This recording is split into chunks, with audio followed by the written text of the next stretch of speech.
Tidak usah dipikirkan, jawab Kenan. Kinanti memukul dada bidang Kenan dari belakang. Kenan diam saja tanpa merespon. Sebenarnya apa yang kamu lakukan, Ken? Kenapa setiap ada masalah tidak ada polisi yang mencarimu? Aku kadang berpikir kalau kamu itu orang yang ditakuti semua orang. Memangnya kamu agen rahasia apa sih? Dari kepolisian negara kah? Apa yang sedang kamu cari, Ken? Cerocos Kinanti. Ken, panggil Kinanti dengan sebal. CKK, berisik, ketus Kenan. Kinanti mendengus. Memang hanya Kenan yang selalu bisa membuat Kinanti kesal, tapi ajaibnya Kinanti tidak bisa marah dengan apapun yang Kenan ucapkan sebab mulut Kenan memang kasar pada perempuan tapi hatinya sangat lembut pada perempuan. Di gedung Haritek, Om Ganteng, Pekik Mark berlari ke arah Kenan dan Kinanti yang baru saja tiba di parkiran. Maria yang juga menunggu bersama putranya pun menghampiri pasangan itu yang ia pikir adalah sepasang kekasih karena datang berdua. Belum lagi cara Kinanti memeluk Kenan dari belakang, bahkan ketidakpedulian Kenan yang dipeluk oleh Kinanti menambah kesan dalam bagi Maria. Kenapa Om Ganteng kemarin tidak datang? Tanya Mark memeluk Kenan dan mendongak ke arah Kenan. Kenan mengusap sedikit kasar rambut Mark tapi tidak menyakiti Mark, hanya mengacak rambut Mark. Maaf merepotkan Anda Tuan, Kinan. Anakku tidak mau mendaftar di sini kalau belum bertemu kalian berdua, kata Maria dengan nada tidak enak. Kinanti tersenyum manis mengelus kepala Mark. Tidak apa Kak, ucap Kinanti. Kenan dan Kinanti seperti sepasang suami istri sedang berbincang dengan putra kecilnya. Maria bahkan merasa senang memandang pasangan itu yang terlihat begitu serasi. Kalian ingatkan nanti malam acaranya? Tanya Maria serius membuat Kinanti beralih ke Maria. Udah nanti malam ya Kak. Kinanti tersenyum kikuk merasa malu hampir melupakan undangan Maria sebab masalah Vika yang tidak tahu diri. Aku tidak datang, kata Kenan yang tiba-tiba dapat pukulan di punggungnya dan pelakunya adalah Kinanti. Kenan menatap datar Kinanti yang tertawa kikuk mencairkan suasana. Jangan dengarkan Ken ya Kak. Kami pasti akan datang nanti malam. Kenan mendengus, kapan aku setuju? Set, diamlah sayangku, kata Kinanti mencubit kedua pipi Kenan yang melebar kaget mendengar kata-katanya. Kenapa? Gelikan, jijikkan, aku akan terus memanggilmu begitu kalau tidak mau menemaniku ke acara Kak Maria nanti malam, aku akan terus menempelimu biar tidak ada perempuan yang mau samamu, kata Kinanti dengan mata melotot penuh ancaman. Maria seketika menyemburkan tawanya sedangkan Mark hanya diam memandang Kenan yang terlihat kesal padahal ekspresi Kenan tadi masih datar-datar aja. CKK, decak Kenan pasrah yang tidak mau Kinanti memanggilnya sayang karena menurutnya menggelikan. Kinanti mengabaikan ekspresi Kenan lalu beralih ke Maria. Kakak dengarkan. Tidak ada yang bisa menolak ajakanku. Kakak tidak usah ragu sama kelebihanku ya.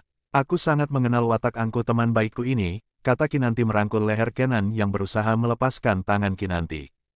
Kinanti memukul kepala belakang Kenan. Drama dikit kenapa sih? Dasar kaku. Kenan terdiam mendapat pukulan Kinanti. Kau barusan memukulku. Tanya Kenan dengan dingin. Kenapa? Kamu malu kena pukul sama perempuan. Harga dirimu sebagai agen rahasia tergores. Coba pukul aku, tantang Kinanti dengan mata melotot galak. Kenan dan Kinanti bertatapan cukup dekat lalu tiba-tiba Kenan menyentil kening Kinanti yang terpekik seketika. Kenan dengan santainya berlalu pergi mengabaikan rasa sakit Kinanti. Salah Kenan sendiri, siapa suruh berani merangkul leher Kenan. Kalau sama tinggi tidak masalah tapi Kenan harus menunduk akibat rangkulan Kinanti yang lebih pendek darinya. Kenan. Kau curang, kau menyakitiku, teriak Kinanti dengan sebal, kakinya menendang-nendang angin sedangkan tangannya mengelus keningnya yang memerah. Maria tertawa terbahak-bahak dan Mark berlari menyusul Kenan yang sudah pergi. Kinan sedang berendam di tempat hangat bersama rekan-rekannya selesai melatih murid-murid mereka perlu perawatan khusus. Di sauna khusus perempuan, Kinan, sebenarnya Kenan siapa sih? Kenapa dia bisa begitu beruntung selalu selamat dari hukum?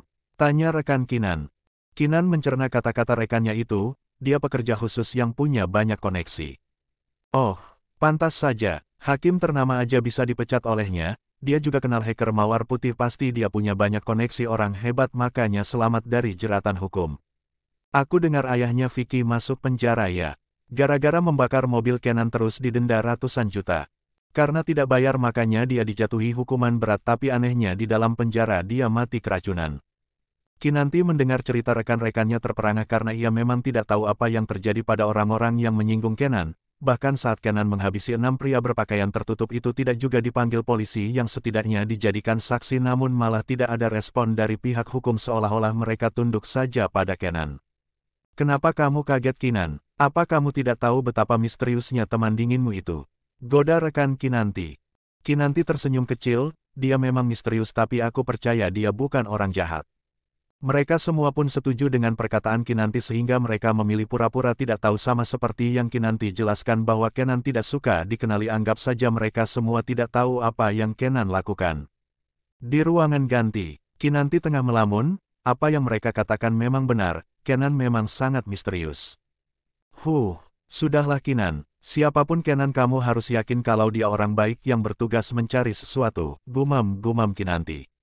Malam harinya, Kinanti mendesak Kenan ke acara Maria berkat bujukan serta ancaman menggelikan Kinanti pun akhirnya Kenan menurut bukan karena suka atau takut tapi karena terlalu malas diomeli oleh Kinanti yang berisik. Kenapa pakai baju kaos Ken? Apa tidak ada baju lain? Tanya Kinanti memegang baju kaos panjang yang Kenan kenakan dengan celana bahan kain. Kenan menepis tangan Kinanti pelan, berisik. Apa kau tidak lihat siapa yang mengundangmu? Tanya Kinanti dengan kesal. Dia tahu kalau kita orang biasa, tidak usah munafik, jawab Kenan. Kinanti mengangguk pelan, iya juga. Kenan menaiki mobil pesanan sedangkan Kinanti duduk manis dengan gaun sopan melekat di tubuh rampingnya. Ken, apa sewa mobil ini tidak terlalu berlebihan? Tanya Kinanti berbisik. Kenan hanya membuang muka seolah malas menjawab pertanyaan Kinanti. Kinanti tidak lagi bertanya seperti tahu moodnya Kenan sedang buruk sebab Kinanti memaksa Kenan untuk ikut dengannya. Kinanti membayangkan jumlah uang yang digunakan Kenan hanya menggeleng kepalanya, di acara pelatihan kosmetik keluaran baru perusahaan milik Maria. Kinanti tersenyum cerah melihat pemandangan di depannya lalu memegang lengan Kenan yang seolah malas berada di ruangan luas dan megah itu. Selamat datang Tuan, Kinanti. Saya sebagai pemilik acara merasa terhormat dengan kedatangan Tuan dan Kinanti, kata Maria yang berpakaian seksi dan anggun malam ini. Kinanti melihat penampilannya hanya mengenakan gaun biasa membuatnya merasa rendah padahal dilihat orang lain Kinanti sangat cantik hanya memakai gaun murah. Ayo duduk Kinan, ajak Maria menuntun Kinan yang spontan saja memegang lengan Kenan sehingga mau tidak mau Kenan terhuyung mengikuti gadis menyebalkan itu. Maria melihat tingkah Kinanti itu hanya bisa tersenyum, sebagai seorang wanita pengusaha ternama tentu sangat mengenal Kenan sebab Karina, mamanya Kenan itu langganan Maria saat memesan brand kosmetik Maria. Maria sering datang ke rumah Karina jadi melihat keempat anak-anak Karina dan An. Maria tahu dari Karina kalau sosok Kenan itu sangat tidak suka keramaian tapi sekarang Kenan mau datang hanya karena permintaan seorang gadis sederhana dan menawan seperti Kinanti. Ken, bujuk Kinanti di sofa tengah memasang raut wajah menggemaskannya pada Kenan. Apa yang kau lakukan? Tanya Kenan dengan tampang datarnya seperti tidak tertarik dengan raut wajah menggemaskan Kinanti. Menggodamulah dasar kaku, kata Kinanti dengan raut wajah berubah kesal sambil mengeluarkan tanduknya. Untuk, tanya Kenan. Bantu aku mendapatkan hadiah itu Ken. Aku suka ponselnya. Ken, rengek Kinanti memelas memegang lengan Kenan. Tinggal beli aja apa susahnya. Sambar Kenan membuang muka. Hadiah itu beda Ken. Aku tidak mau merusak uang tabunganku tapi aku juga tidak punya pacar untuk membelikanku ponsel mahal itu. Sekarang aku cuma punya teman miskin yang tidak bisa membelikanku ponsel jadi bantu aku dengan fisikmu, kata Kinanti dengan senyuman tak berdosa. Kenan menaikkan sebelah alisnya. Kapan aku bilang kalau aku miskin? Baiklah, kamu pria kaya, jawab Kinanti mengalah. Siapa bilang aku kaya? Tanya Kenan. Kinanti menatap geram Kenan dan memukuli bahu Kenan, jadi apa maumu?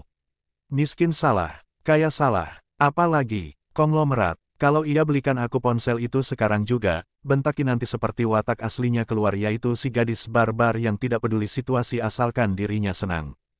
Kenan berdehem melihat sekitar yang tertawa dengan bentakan Kinanti, mereka semua berbisik-bisik yang Kenan mendengarnya begitu jelas kalau mereka bilang Kenan adalah laki-laki kasar juga pelit yang tidak mau menuruti permintaan kekasihnya.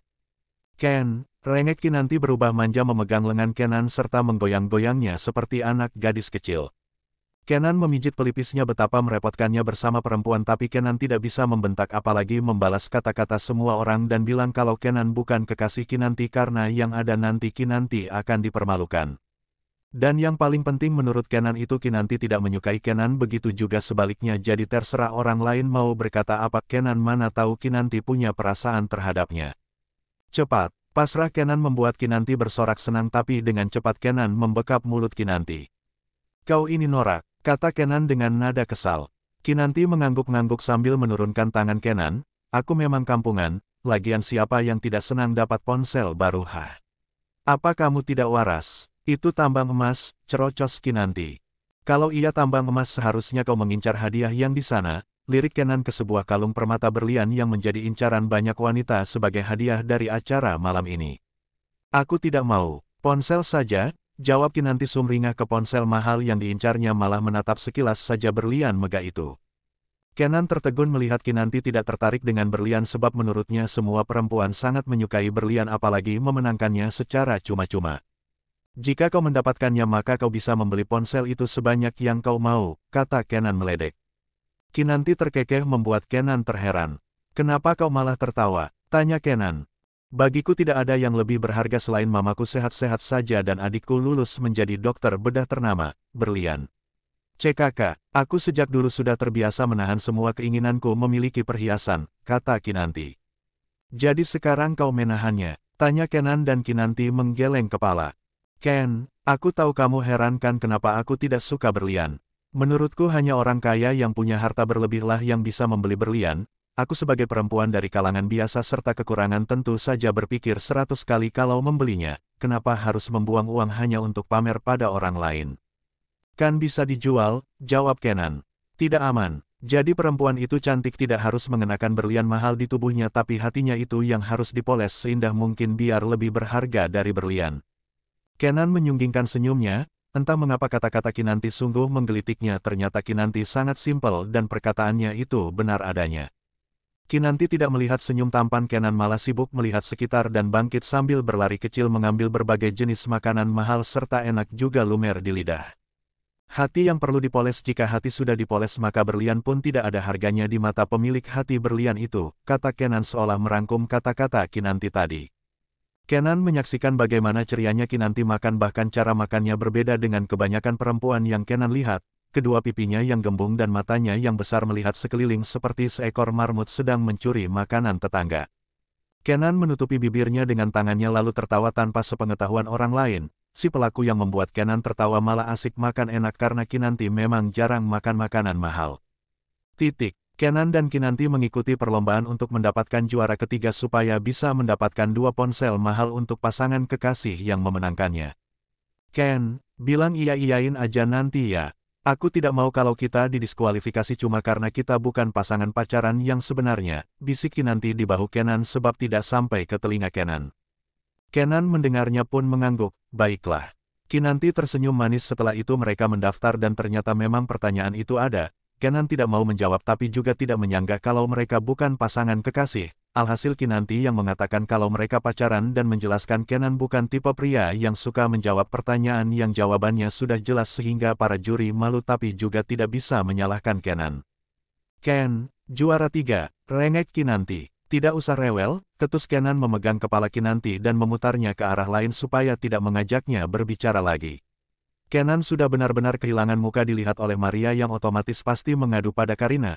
Belum lagi Kinanti yang sibuk memintanya untuk tenang seolah mengejeknya jangan terlalu gugup padahal Kenan tidak tenang karena takut dilihat orang yang mengenalnya nanti masalahnya jadi semakin rumit.